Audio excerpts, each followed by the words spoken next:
नमस्कार प्यारे बच्चों, कैसे हैं आप लोग। आशा करता हूँ आप लोग बहुत बढ़िया होंगे।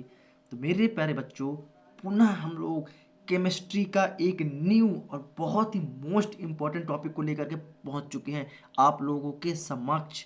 चलिए प्यारे बच्चों, देखते हैं आज का हमारा क्वेश्चन क्या कहता है। तो आज का हमारा क्वेश्चन है मेरे प्यारे लोग, अभिक्रिया की आणविकता या अणुसंख्यता किसे कहते हैं। मेरे बच्चों, अगर इसी क्वेश्चन को पूछ ले अभिक्रिया की आणविकता किसे कहते हैं, तो भी आप लोग को आंसर यही लिखना है। और अगर पूछ ले अभिक्रिया की अणुसंख्यता किसे कहते हैं, तो भी आप लोग को यही आंसर करना है। कोई दिक्कत नहीं। तो मेरे बच्चों, कभी कभार क्या होता है, इसी क्वेश्चन को दो टाइप से अथवा में पूछ लेता है। क्या अथवा में भी पूछ लेता है कि अभिक्रिया की आणविकता किसे कहते हैं, और अथवा में डाल देगा अभिक्रिया की अणुसंख्यता किसे कहते हैं।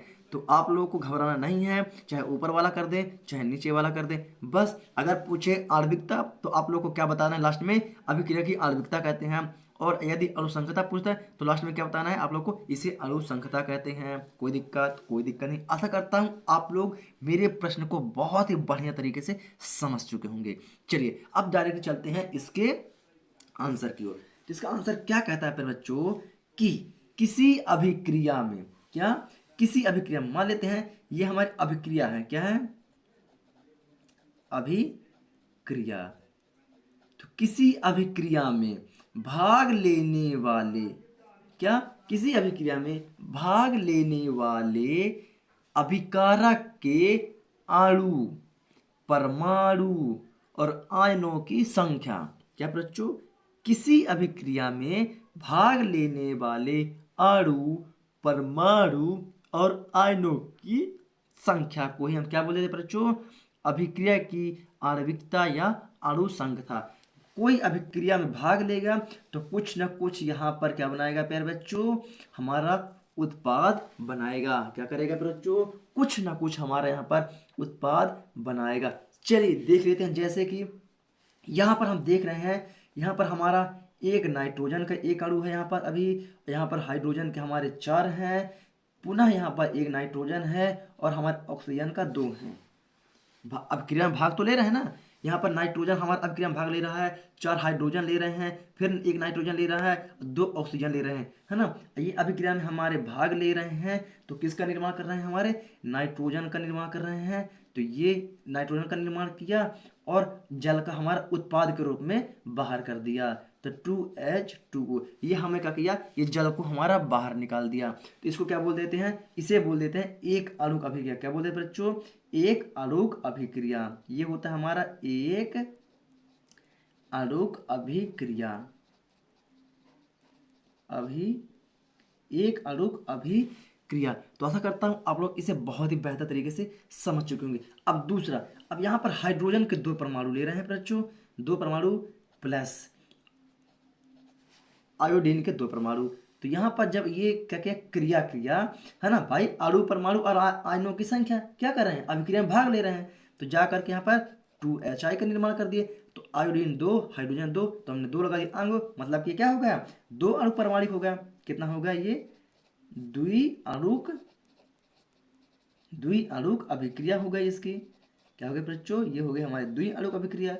कोई दिक्कत नहीं। अब यहाँ पर देखते हैं 2NO, 2 यहाँ पर हो गया प्लस 1 यहाँ पर हो गया, 2 हमारा, एक नाइट्रोजन और ऑक्सीजन 2 हो गया और एक पुनः ऑक्सीजन हो गया। तो क्या बना लिया हमारा यहाँ पर NO2। तो 2NO2 ये होता है हमारा त्रिअणुक अभिक्रिया। क्या होता है बच्चों, त्रिअणुक अभिक्रिया।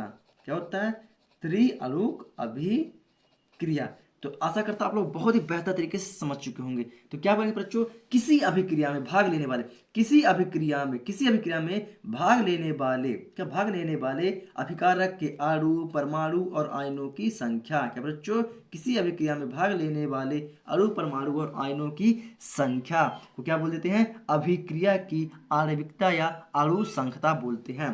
तो ये होता है बच्चों उदाहरण। क्या होता है, ये हो गया हमारा इसका उदाहरण। तो मैं नीचे डेफिनेशन लिख के दे रहा हूं और आप लोग डेफिनेशन को लिख करके नीचे आप लोग को ये 3 पॉइंटों को लिखना है। क्या लिखना है, 3 पॉइंटों को लिखना है। एक अणुक अभिक्रिया, 2 अणुक अभिक्रिया और त्रिअणुक अभिक्रिया को डेफिनेशन के नीचे उदाहरण डाल के लिख लेना है। तो आशा करता हूँ आप लोग इसे बहुत ही बेहतर तरीके से समझ चुके होंगे। चलिए, तो क्या बोलेंगे बच्चों, यहाँ पर डेफिनेशन होगी हमारी, किसी अभिक्रिया में, क्या बोलेंगे, किसी अभिक्रिया में, किसी अभिक्रिया में, किसी अभिक्रिया में भाग लेने वाले, भाग लेने वाले, भाग लेने वाले, भाग लेने वाले अभिकारक के, अभिकारक के अणु, अणु, परमाणु और आयन, आयन की, आयन की संख्या को, आयन की संख्या को, संख्या को अभिक्रिया, अभिक्रिया की, अभिक्रिया की आणविकता या